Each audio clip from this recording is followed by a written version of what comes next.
మన ప్రభువును రక్షకుడైనటువంటి యేసుక్రీస్తు వారి నామం పేరిట మీకు శుభములు తెలియజేస్తూ ఉన్నాను. ఈరోజు మనము బిబ్లికల్ కౌన్సిలింగ్ లో భాగంగా హమర్టియాలజీ గురించి నేర్చుకుందాం. హమర్టియాలజీ అనేది రెండు గ్రీకు పదాల యొక్క కలయిక. హమర్టియా అంటే పాపము, సిన్ అని అర్థం. లోగోస్ అంటే మరి వాక్యము లేదా పదము అని చెప్పేసి అర్థం అన్నమాట. కాబట్టి శాస్త్రము, ఆలజీ అంటే శాస్త్రము. కాబట్టి పాపతత్వ శాస్త్రం గురించి ఈరోజు మనం నేర్చుకోబోతున్నాం. ఏంటి పాపతత్వ శాస్త్రం అంటే మరి మానవుడిని దేవుడు ఎందుకు సృష్టించాడు అనే దానికి, పూర్తిగా మానవుడు ఎందుకు దేవునికి దూరం అయిపోయాడు అని వివరించే శాస్త్రమే హమర్టియాలజీ అని చెప్పాలన్నమాట. పాపతత్వ శాస్త్రం. ఆంథ్రోపాలజీలో మనం నేర్చుకున్నాం కదా, మరి మానవ అధ్యయన శాస్త్రంలో దేవుడు మానవుడిని ఎందుకు సృష్టించాడు అంటే, దేవుడు మరి తన యొక్క రూపంతో, తన యొక్క స్వభావంతో భూమి మీద మానవుడు ఉండాలని చెప్పేసి మానవుని సృష్టించాడు. రెండోదిగా, దేవుడు ఎందుకు మానవుని సృష్టించాడు అంటే, ఆయన యొక్క మరి స్వభావ లక్షణాలతో మానవుడు భూమి మీద జీవించాలి అని చెప్పేసి దేవుడు మానవుడిని సృష్టించాడు. దేవుడు మానవుడు ఎందుకు సృష్టించాడు అంటే, దేవునితో మానవుడు సహవాసం కలిగి ఉండాలి అని చెప్పేసి దేవుడు మానవుడిని సృష్టించాడు. దేవుడు మానవుడిని ఎందుకు సృష్టించాడు అంటే, దేవుణ్ణి ఆరాధించడానికి. దేవుడు మానవుని ఎందుకు సృష్టించాడు అంటే, దేవుణ్ణి గణపరచడానికి. దేవుడు మానవుని ఎందుకు సృష్టించాడు అంటే, దేవుడు మానవుడికి ఇచ్చిన సంపూర్ణమైన అధికారాన్ని మానవుడు భూమి మీద కలిగి ఉండడానికి దేవుడు మానవుడిని ఎందుకు సృష్టించాడు అంటే, మరి దేవుడు తనకిచ్చిన పనిని మానవుడు ఈ భూమి మీద పూర్తి చేయాలి. అయితే వీటన్నిటి నుండి మానవుడిని పూర్తిగా దూరపరిచింది ఏంటి అంటే పాపము. పాపము ఏంటి? పాపము అంటే hamartia, the word hamartia meanings missing the mark. కాబట్టి లక్ష్యాన్ని తప్పిపోవడమే పాపము. దేవుడు ఏ గురితో, ఏ లక్ష్యంతో మానవుడిని సృష్టించాడో దాని నుంచి మానవుడు తప్పిపోవడమే పాపము. ఒక మాటలో చెప్పాలంటే, దేవునికి విరోధమైన ప్రతి ఆలోచన, దేవునికి విరోధమైనటువంటి ప్రతి కార్యము కూడా పాపము అని చెప్పచ్చు. కాబట్టి ఈ పాపం అనేది ఈ లోకంలోనికి ఎలా వచ్చింది అంటే, దేవుని యొక్క గ్రంథంలో, యెషయా గ్రంథంలో ఒక శ్రేష్టమైనటువంటి సంగతిని మనం చూద్దాం. యెషయా గ్రంథము 14వ అధ్యాయంలో కొన్ని వచనాలని చదువుతాను, జాగ్రత్తగా వినండి. 12వ వచనం నుండి. తేజో నక్షత్రమా, వేకు చుక్క, నీవెట్లు ఆకాశం నుండి పడితివి, జనములను పడగొట్టిన నీవు నేల మట్టం వరకు ఎట్లు నరకబడితివి. నేను ఆకాశమునకు ఎక్కిపోయేదును, దేవుని నక్షత్రములకు పైగా నా సింహాసనమును హెచ్చింతును. ఉత్తర దిక్కునున్న సభాపర్వతం మీద కూర్చుందును, మేఘమండలం మీద కెక్కుదును, మహోన్నతునితో నన్ను సమానుడిగా చేసుకొందును అని నీవు మనసులో అనుకుంటువి కదా. కాబట్టి ఇలాగూ లూసిఫర్ లేదా తేజో నక్షత్రము, లేకపోతే వేకు చుక్క అని చెప్పబడుతున్నటువంటి ఈ దూత ఏం చేశాడంటే, దేవునితో తనను తాను సమానుడిగా చేసుకోవాలనుకున్నాడు. గర్వాన్ని చూపించాడు. ఆ కారణాన్ని బట్టి పాపం అనేది అతని జీవితంలో సంక్రమించినట్లుగా దేవుని యొక్క వాక్యంలో మనం చూస్తాం. కాబట్టి ఇలాగ పాపం చేత నింపబడినటువంటి ఈ వ్యక్తి, లేకపోతే పాపములో పడిపోయినటువంటి ఈ సాతానుడు లేదా ప్రధానమైనటువంటి దూత ఈయన ఏం చేశాడంటే, భూమి మీద మానవుడిని మోసగించడానికి అతను ప్రయత్నాలు చేస్తూ వచ్చినాడు. మొట్టమొదటి మానవుడైనటువంటి ఆదాము యొక్క కుటుంబంలో హవ్వను మోసగించడం ద్వారా అతడు విజయవంతంగా దేవుని యొక్క ప్రణాళికను పాడు చేశాను అనుకున్నాడు సాతానుడు. అదే కదా ఆంథ్రోపాలజీలో కూడా మనం నేర్చుకున్నాం. ఏంటంటే, మనము మాట్లాడుతున్న ఆ రాబో లోకము, హెబ్రీయులకు రాసిన పత్రిక 2వ అధ్యాయం 5వ వచనం ఏమి రాయబడింది అక్కడ? మనము మాట్లాడుచున్న ఆ రాబో లోకమును ఆయన దూతలకు లోబరచలేదు. కాబట్టి ఎప్పుడైతే లోబరచలేదో, దేవునితో సమానంగా చేసుకునే దాని కొరకు శత్రువు పోరాడుతూ వచ్చినాడు. సులభంగా దేవుడు చెప్పిన దాని మీద అనుమానం వచ్చేటట్లుగా చేశాడు. దేవునికి దూరస్తుడిగా చేశాడు. దేవుని నుంచి మానవుడిని దూరపరుస్తూ వచ్చాడు. కాబట్టి మనం చూసినట్లయితే రోమీయులకు రాసిన పత్రికలో ఎంతో స్పష్టంగా పౌలు భక్తుడు ఈ మాట జ్ఞాపకం చేస్తూ వస్తాడు. రోమీయులకు రాసిన పత్రిక 5వ అధ్యాయము చూడండి, 12వ వచనం చదువుతున్నాను. ఇట్లుండగా ఒక మనుష్యుని ద్వారా పాపమును, పాపము ద్వారా మరణమును లోకములో ఎలాగు ప్రవేశించునో అలాగునే మనుష్యులందరూ పాపము చేసినందున మరణము అందరికిని సంప్రాప్తమాయెను. కాబట్టి ఒక మనుష్యుని ద్వారా, చూడండి ఇదే అధ్యాయంలో జ్ఞాపకం చేస్తాడు, ఆదామును బోలిన పాపము చేయని వారి మీద కూడా అంటాడు. అంటే ఆదాము చేసినటువంటి పాపం చేయనక్కర్లే. అంటే మరి ఏం చేయాలా అంటే దేవునికి విరుద్ధమైన ప్రతి ఆలోచన కూడా పాపమే. అలాగూ పాపం అనేది మానవ జీవితంలోనికి సంప్రాప్తమవుతూ వచ్చింది. ఒక మనుష్యుని ద్వారా వచ్చిన పాపము లోకమంతటా వ్యాపించింది. అది విభిన్న రూపాలలో, విభిన్నమైనటువంటి విధానాలలో మానవుడి మీద దాడి చేస్తూ ఉంది. సామాన్యంగా పాపం అనేది మానవుడి తలంపులలో ఉంటుంది. మనం ఆంధ్రప్రదేశ్లో కూడా నేర్చుకున్నాం కదా, మనుషుని యొక్క తలంపులలోని ఊహ ఎల్లప్పుడూ కేవలము చెడ్డది అని చెప్పేసి దేవుడు జ్ఞాపకం చేసిన మాటను చూస్తాం. అట్లాగే మరి మానవులు చెడుతనం కలిగి ఉన్నారు అనే సంగతిని ఆదికాండ గ్రంథంలోనే మనం చూస్తాం. కాబట్టి మానవుడు ఈ చెడుతనముతో భూమి మీద దేవుడితో ఉన్నటువంటి మార్గాన్ని చెరిపేసుకున్న వానిగా మానవుడు ఉంటూ వచ్చినాడు. భూలోకము దేవుని సన్నిధిని చెడిపోయింది. మానవుని సన్నిధిలో భూమి బాగానే ఉందో చూస్తూ ఉన్నప్పుడు, అయితే దేవుని యొక్క దృష్టిలో చూసినప్పుడు ఈ భూమి చెడిపోయిందిగా ఉంటూ వచ్చింది.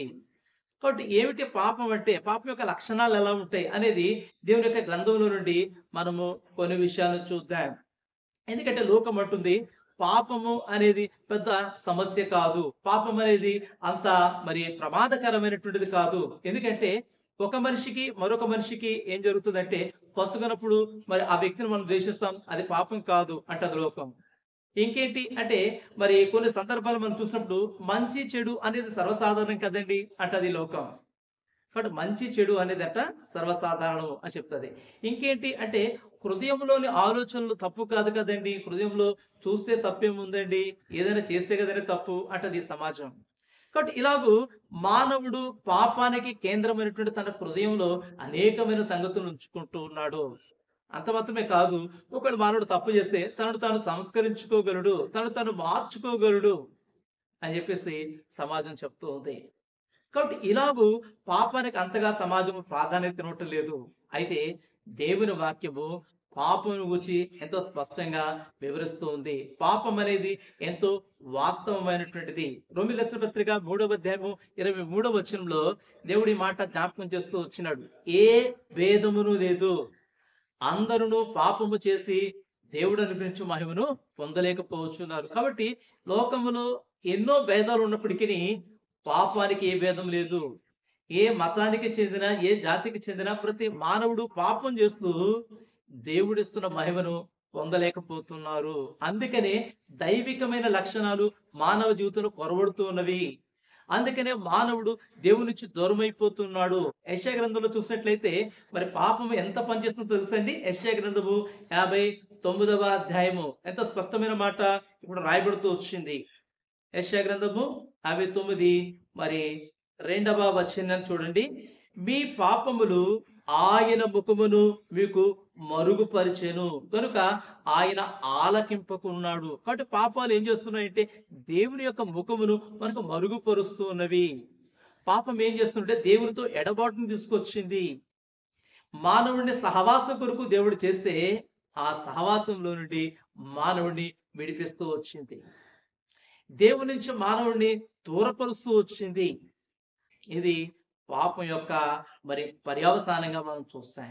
ఇంకా మనం చూసినట్లయితే మరి దేవుని యొక్క వాక్యంలో మనం ముందుకు వెళ్ళినట్లయితే మరి భక్తుడైన దావీదు అంటాడు, ఎక్కడ 51వ కీర్తనలో ఒక శ్రేష్టమైన సంగతిని జ్ఞాపకం చేస్తాడు. కీర్తన 51 4వ వచనము, నీకు కేవలము నీకే విరోధముగా నేను పాపం చేసి ఉన్నాను, నీ దృష్టి ఎదుట నేను చెడుతనము చేసి ఉన్నాను, కావున ఆజ్ఞ ఇచ్చినప్పుడు నీవు నీతిమంతుడిగా అగపడుదువు. 3వ వచనం, నా అతిక్రమములు నాకు తెలిసే ఉన్నవి, నా పాపము ఎల్లప్పుడూ నా ఎదుట ఉన్నది. పాపం ఎక్కడుందట? నా ఎదుటే ఉందయ్యా నా పాపం. ఇక్కడ మనం చేసే పాపము ఎప్పుడు మన ఎదుట ఉంటది. అది మరుగైపోదు, అది దూరంగా వెళ్ళేది కాదు. పాపం ఇప్పుడు మనం చేసిన పాపం మన ఎదుట ఉంటది. మనకు తెలుసది. అందుకని మరి తండ్రి అయిన దేవుడు కయీనుతో చెప్తూ వచ్చాడు. ఏమని తెలుసా? ఆదికాండము 4వ అధ్యాయం 7వ వచనంలో నీకు పాపము మీద వాంఛ కలుగుతాది. నీవు పాపాన్ని ఎరుతావు. కాబట్టి పాపము చేత నింపబడిన మానవుడు పాపంలోనే తన యొక్క జీవితాన్ని గడుపుతూ ఉన్నాడు. పాపం యొక్క అంతము మానవుడు దేవుడి నుంచి ఎడబాటులోకి తీసుకురాబడుతూ ఉన్నాడు. కాబట్టి మరి యోహాను సువార్త 3వ అధ్యాయం 16వ వచనంలో అంటాడు, మరి దేవుడు లోకమును ఎంతో ప్రేమించును కాగా తన అద్వితీయ కుమారుడుగా పుట్టిన వాని యందు విశ్వాసముంచు ప్రతివాడును నశింపక నిత్య జీవమును పొందును. కాబట్టి మానవుడు నశించిపోయే పరిస్థితి ఉన్నది. నిత్య జీవాన్ని పొందకుండా దేవునితో శాశ్వతమైన ఎడబాటులోనికి మానవుడు పోయే ప్రమాదం ఉంటూ వచ్చింది. కాబట్టి దేవుడు ఏం చేశాడంటే మానవుడి పాపం నుంచి విడిపించే దాని కొరకు ప్రియ రక్షకుడు యేసుక్రీస్తు వారిని పంపిస్తూ వచ్చాడు. కాబట్టి పాపం యొక్క స్వభావం ఏంటి, పాప లక్షణాలు ఏంటి అనేది దేవుని యొక్క వాక్యం నుంచి స్పష్టంగా కొన్ని వచనాల ద్వారా మనము చూద్దాం రండి. మరి పాపం యొక్క లక్షణాలు గలతీయులకు రాసిన పత్రిక 5వ అధ్యాయము 19 నుంచి 21 వరకు మరి 26 వచనం కూడా మనం చూసినట్లయితే ఇక్కడ ఎంతో శ్రేష్టంగా ఎన్నో సంగతులు వివరించబడుతూ వచ్చాయి. మానవుడు ఎలాగూ లైంగికమైన పాపాల్లో, వ్యభిచారంలో, జారత్వములో, దేవునికి విరోధమైనటువంటి పరిస్థితుల్లో మానవుడు ఎలా ఉంటాడో అక్కడ రాయబడుతూ వచ్చింది. చూద్దాం రండి. దేవుని యొక్క వాక్యంలో ఎంతో స్పష్టంగా ఈ మాట చూద్దాం. గలతీయులకు రాసిన పత్రిక 5వ అధ్యాయము. గలతీయులకు రాసిన పత్రిక 5వ అధ్యాయము మరి 19 నుంచి శరీర కార్యములు స్వస్థమైనవి అవేమనగా జారత్వము, అపవిత్రత, కాముకత్వము, విగ్రహారాధన, అభిచారము, ద్వేషములు, కలహములు, మత్సరములు, క్రోధములు, కక్షలు, భేదములు, విమతములు, అసూయలు, మత్తతలు, అల్లరితో కూడిన ఆటపాట్లు మొదలైనవి. వీటిని గూర్చి నేను మునుపు చెప్పిన ప్రకారము ఇట్టి వాటిని చేయువారు దేవుని రాజ్యమును స్వతంత్రించుకొనరని మీతో స్పష్టముగా చెప్పుచున్నాను. కాబట్టి అప్పటికే గలతీ సంఘంలో ఇటువంటి లక్షణాలు కలిగిన మనుషులు ఉంటూ వచ్చారు. వారిని హెచ్చరిస్తూ పౌలు భక్తుడు చెప్తున్నాడు ఏమనంటే, మీరు వీటిని గాని కొనసాగిస్తే దేవుని యొక్క రాజ్యంలో మీరు ప్రవేశించలేరు. కాబట్టి పాపము అనేది ఇటువంటి లక్షణాలను కలిగి ఉంటుంది. ఇంకేం చేస్తుంది పాపము అంటే, మరి దేవుని యొక్క వాక్యం యొక్క మనం గమనించినప్పుడు ఎఫెసీయులకు రాసిన పత్రిక 4వ అధ్యాయము 29వ వచనం అంటది, దుర్భాషలు మాట్లాడుతున్నారు మీరు అంటారు. కాబట్టి దుర్భాషలు మాట్లాడటం కూడా పాపమే. చెడమాటలు మాట్లాడడం, వాడంటే లేదా, వాడు దిగితే లేదా అంటారు కదా.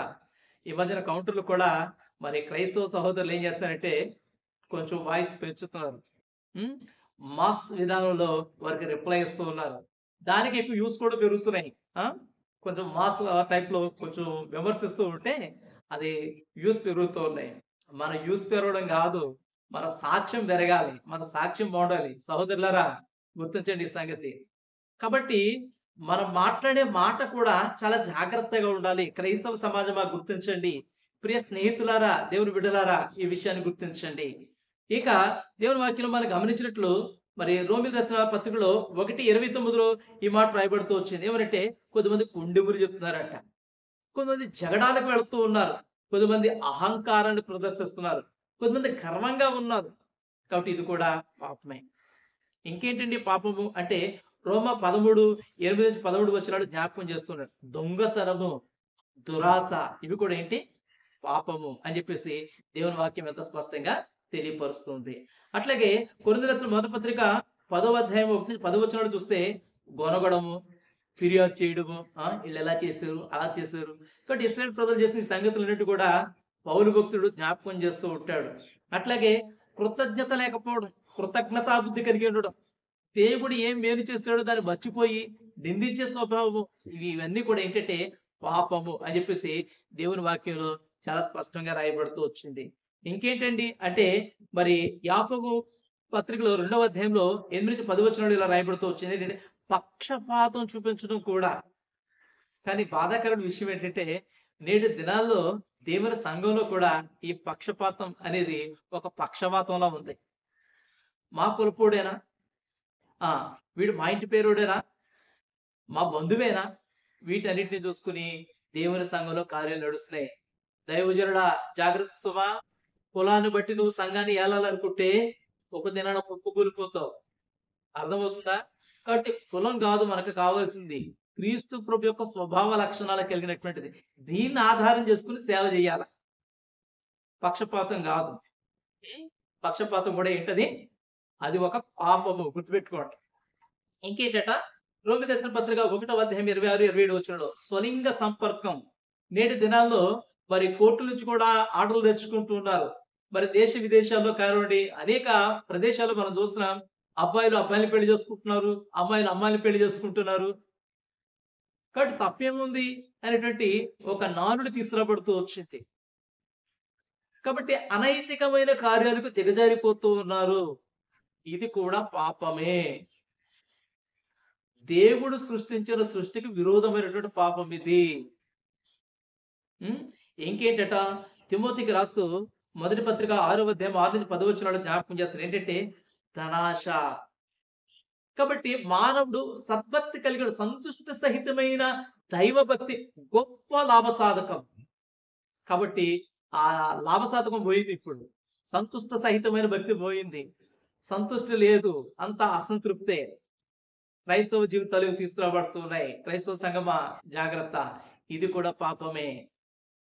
కాబట్టి వేషధారణ, లోపల ఒకటి బయట ఒకటి, మాట్లాడేది ఒకటి చేసేది ఒకటి. ఇలా అయితే పరలోకానికి పోలేవు సుమా, నిత్య నరకమిని అంతం. జాగ్రత్త. ఇంకేంటి అంటే ప్రకటన గ్రంథంలో 21 అంటాడు, అబద్ధములు, మాంత్రిక విద్య, అబద్ధాన్ని ప్రేమించి దాన్ని జరిగించడం, ఇవన్నీ కూడా ఏంటంటే పాపం యొక్క స్వభావాలు. కాబట్టి ఇది పాపము. ఇంకా యోహాను భక్తుడు జ్ఞాపకం చేస్తూ అంటాడు, మరి మరణకరమైన పాపము, మరణ కర్మ గాని పాపం అంటాడు. ఇదేంటి మరణకరమైన పాపం ఏంటి, మరణ కర్మ గాని పాపం ఏంటి అంటే, ఒక విశ్వాసి లేదా ఒక సేవకుడు ఇది తప్పు అని తెలిసి చేస్తే అది మరణకరమైన పాపము. తప్పు అని తెలిసి చేయకూడదు. చూడండి, వ్యభిచారం తప్పు, అది చేశాడు ఎవరు? దావీదు. నరహత్య తప్పు, అది చేశాడు ఎవరు? దావీదు. కానీ క్షమించబడ్డాడా అంటే క్షమించబడ్డాడు. ఎలా క్షమించబడ్డాడు అంటే అక్కడ మనం జ్ఞాపకం చేసుకుంటే అతడు పశ్చాత్తాపపడ్డాడు. పాత నిబంధన అయినా కృత నిబంధన అయినా దేవుడు చూసేది హృదయాన్ని చూస్తాడు. ఒక వ్యక్తి వ్యభిచారం చేస్తున్నాడు, ఒక వ్యక్తి నరహత్య చేస్తున్నాడు, ఒక వ్యక్తి ఇంకోటి ఏదో చేస్తున్నాడు, లేకపోతే త్రాగుడుతో ఉన్నాడు అంటే దానికి కారణం ఏంటో తెలుసా? ఆ వ్యక్తి మారలేదు, మార్పు చెందలేదు. ఎందుకంటే అదే యోహాను భక్తుడు అంటాడు, ఏమని తెలుసా? దేవుని మూలముగా పుట్టినవాడు ఎవడును పాపము చేయడు, పాపము చేయజాలడు.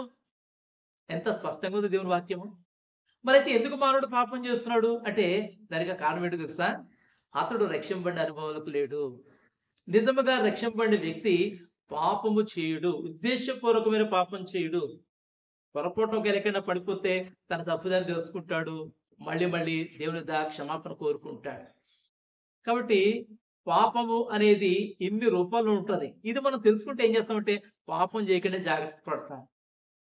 పాపాన్ని బట్టి మరి వచ్చే ఫలితం ఏంటంటే పాపం అనేది మనిషిని మోసం చేస్తుంది.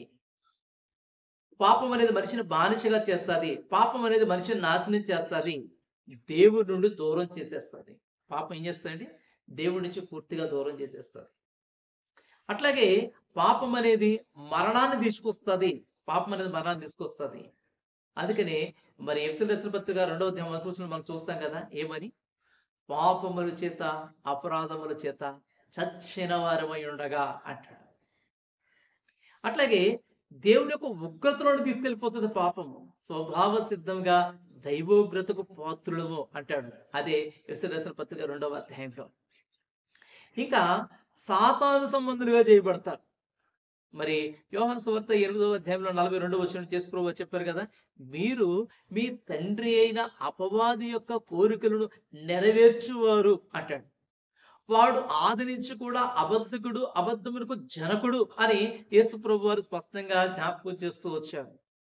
కాబట్టి ఇంకా మోసం చేస్తూ, ఇంకా అబద్ధాలు ఆడుతూ, ఇంకా ఈ పాపం యొక్క స్వభావాలను మనం కలిగి, ఆ లక్షణాలను కలిగి మనం ప్రవర్తిస్తూ జీవిస్తూ ఉంటే మనం ఎవరు బట్టే దైవ సంబంధమైన మనుషులు కాదు, సాతాను సంబంధమైన మనుషులము.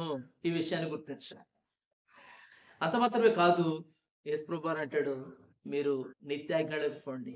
ఎందుకంటే అపవాదికిని వారి అనుచరులకు నియమించబడింది ఇది. మరి ఆ మత్తయి సువార్త 25వ అధ్యాయము మరి 41 నుంచి మనం చూసుకుంటూ పోతే అక్కడ రాయబడిన మాటల్లో మనం చూస్తాం, శపించబడినటువంటి వారులారా, అపవాదికిని వారి అనుచరులకు సిద్ధపరచిన నిత్యాగ్నిలోకి పోవండి అనే మాట చూస్తాం. ఇది మాత్రమే కాదు, ఇంకా మనం చూసినట్లయితే మరి ఇంకేంటంటే పాపం అంటే మరో విషయం కూడా గుర్తించాలి. ఎదుటి వాళ్ళ యొక్క అవసరాలు తీర్చకపోవడం కూడా పాపమే. అదేంటండి, పాస్టర్ గారు వాళ్ళ అవసరాలు మేమేది తీరుస్తాం అని అనొచ్చు.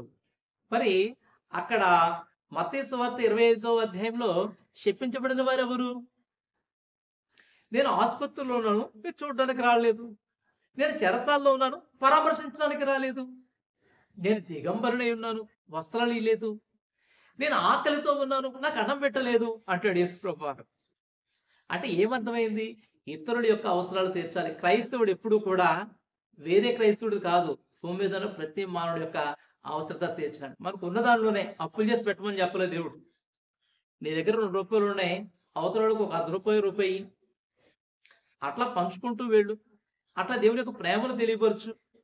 ఇది కదా పరిచర్య, ఇది కదా ప్రేమ. నేనేం తింటాను, నేనే సంపాదిస్తాను, నా భార్య, నా పిల్లలు, నా కుటుంబము. ఎప్పుడు ఇదే ఆలోచన? ఇంకెప్పుడు సమాజం కొరకు ఆలోచన చేస్తావు? నిన్ను వలే నీ పొరుగు అని ప్రేమించు అనే ఆజ్ఞను ఇంకెప్పుడు అమలు చేస్తావు? పరలోకం పోయాక? ఏం సోదరా? కాబట్టి ఇది కూడా పాపమే. కాబట్టి పాపాన్ని బట్టి మానవుడు దేవునికి దూరం అయిపోతున్నాడు. పాపాన్ని బట్టి మానవుడు ఏమైపోతున్నట్టే దైవ స్వభావాన్ని మరి పూర్తిగా మానవుడు కోల్పోతూ ఉన్నాడు. పాపాన్ని బట్టి మానవుడు దేవుడిచ్చే మహిమను కోల్పోతున్నాడు.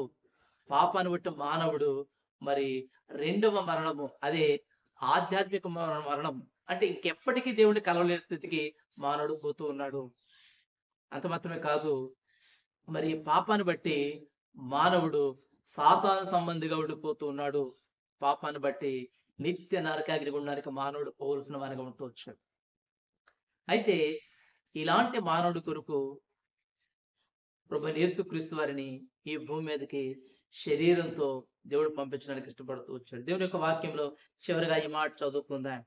రోమీయులకు రాసిన పత్రికలో ఎంతో స్పష్టంగా ఈ మాట రాయడానికి తండ్రిని దేవుడు ఇష్టపడుతూ వచ్చాడు. 8వ అధ్యాయం, రోమీయులకు రాసిన పత్రిక 8వ అధ్యాయం 3 నుంచి, శరీరమును అనుసరింపక ఆత్మను అనుసరించి నడుచుకుని మన యందు ధర్మశాస్త్ర సంబంధమైన నీతి విధి నెరవేర్చబడవలనని పాప పరిహారం నిమిత్తము దేవుడు తన సొంత కుమారుని పాప శరీర ఆకారముతో పంపి ఆయన శరీరమందు పాపమునకు శిక్ష విధించెను. శరీరానుసారులు శరీర విషయముల మీద మనస్సు నుంతురు, ఆత్మానుసారులు ఆత్మ విషయముల మీద మనస్సు నుంతురు. శరీర అనుసారమైన మనస్సు మరణము, ఆత్మానుసారమైన మనస్సు జీవమును సమాధానమునై ఉన్నది. ఆత్మను అనుసరించి నడుచుకుంటున్నాం అనుకో, అందరితోనే సమాధాన పడడానికి ప్రయత్నం చేస్తాం. శరీరాన్ని ఆధారం చేసుకుని ఉన్నకో, ఆడికి మనకి సంబంధం లేదు అంటాం. ఏమైపోయాడట? ఆడికి మనకి సంబంధమే లేదు. వాడేమో నీ దగ్గరకు వచ్చి సమాధానం అంటాడు. నువ్వేమంటావు అంటే ఆడికి మనకి సంబంధమే లేదంటావు. నువ్వు శరీరాన్ని బట్టి నడుస్తావా, ఆత్మను బట్టి నడుస్తున్నావా? ఆలోచన చేయి. కాబట్టి విషయాలు గుర్తించాలి. పాపము అంటే శరీరానుసారమైనటువంటి మనస్సు. ఇలాంటి మనస్సు కలిగిన వ్యక్తులు ఎవరితో సమాధాన పడడానికి ఇష్టపడరు. ఇలాంటి మనస్సు కలిగిన వ్యక్తులు ఎవరిని కూడా ఖండించరు. చూడండి, మరి యేసుక్రీస్తు ప్రభువుని పేతురు ఒక మాట అడుగుతూ వచ్చాడు. ఏమని? నా సహోదరుడు నా ఎడల తప్పు చేస్తే నేను ఏం చేయాలి అంటే, ఆయన అన్నాడు, 77 మాటకైనా నువ్వు అతన్ని క్షమించాలి అన్నాడు. అంత మాత్రమే కాదు, ఒక ఉదాహరణ చెప్తూ వచ్చాడు. అక్కడ ఒక మాట అంటాడు, తెలుసా? నీవు నీ సహోదరుని సంపాదించుకుందువు. ఈనాడు సహోదరుని సంపాదించుకునే విషయంలో ఎంత ప్రయాసపడుతున్నావు? దేవుని సేవకుడా, నీకు బాగా డబ్బులు ఇచ్చి వాళ్ళని సంపాదించుకుంటున్నావా? నీ కులపుల్ని సంపాదించుకుంటున్నావా? నీకు అనుకూలంగా మాట్లాడే వాళ్ళని సంపాదించుకుంటున్నావు? ఎవరిని సంపాదించుకుంటున్నావు? దేవుని యొక్క సరళతల నుండి, దేవుని వాక్యం నుండి, దేవుని క్రమం నుండి తప్పిపోయిన వారిని క్రమపరిచే దాని కొరకు ఎన్నిసార్లు అలాంటి వ్యక్తులు నువ్వు కలిసావు? ఎన్నిసార్లు నువ్వు మాట్లాడావు? ఒక్కసారైనా అలాంటి వ్యక్తులతో మాట్లాడావా? వాళ్ళు తిరిగి సమకూర్చడానికి తీసుకురావడానికి ప్రయత్నం చేసావా? ఇది శరీరానుసారమైన మనసు కాదా? కాబట్టి గుర్తుంచుకో. ప్రియ సహోదరులారా, మీ సంఘములో దేవుని సేవకులారా గుర్తించండి. ఒకవేళ ఏదైనా తప్పిదం మీ సహోదరుడు చేశాడని తెలిస్తే అతన్ని సంపాదించుకోవాలి. సంపాదించుకోలేకపోతున్నావు అంటే యేసుప్రభు వారు అంటాడు, నాతో పాటు సమకూర్చిన వాడు చెదరు కొట్టే వారికి చిలికాడు. ఎవరికండి? చెదరు కొట్టే వారికి. కాబట్టి సమకూర్చుకోవాలి. పాపం చేస్తున్నాడు, తప్పిపోతున్నాడు, పొరపాటులో ఉన్నాడు, అజ్ఞానంలో ఉన్నాడు, దేవునికి దూరం అయిపోతున్నాడు అన్నప్పుడు మాట్లాడాలి. ఆ వ్యక్తిని సరిచేయాలి, దైవ క్రమంలోకి తీసుకురా. కాబట్టి పాపం అనేది ఈ రీతిగా ఉంటుంది. పాపం యొక్క పర్యవసానం ఇలా ఉంటుంది. అయితే ఈ పాపం వల్ల మానవుడు రక్షణ కోల్పోతాడా అనే విషయాన్ని మనము తరువాత మరి రక్షణ శాస్త్రంలో సుట్రియాలిజంలో మనం నేర్చుకుందాం. ఈ యొక్క మరి వీడియోస్ మీకు ప్రోత్సాహకరంగా ఉన్నట్లయితే, దేవునికరంగా ఉన్నట్లయితే దయచేసి ఒక లైక్ కొట్టండి. మరి ఇతరులు కూడా షేర్ చేయండి. ఎందుకంటే దేవుని వాక్యాన్ని అందరికీ పంచాలనే ఉద్దేశంతో మరి దేవుని వాక్యాన్ని మీ ముందు ప్రకటన చేస్తూ ఉన్నాం. కాబట్టి గుర్తించండి. సహాయకరంగా ఉన్నట్లుగా వాక్యాన్ని అనేకులకు పంపించి సహకరించగలరని మీకు ప్రభు పేరిట మనవి చేస్తూ ఉన్నాను. కాబట్టి ప్రభు యొక్క కృప మనకు తోడేయండి, మనల్ని నడిపించిన గాక. మరలా మరొక వీడియోతో ప్రభు యొక్క చిత్తానుసారంగా తిరిగి కలుసుకునేంత వరకు ప్రభు యొక్క కృప మనకు తోడేయండి, మనల్ని నడిపించిన గాక. అందరికీ వందనాలండి.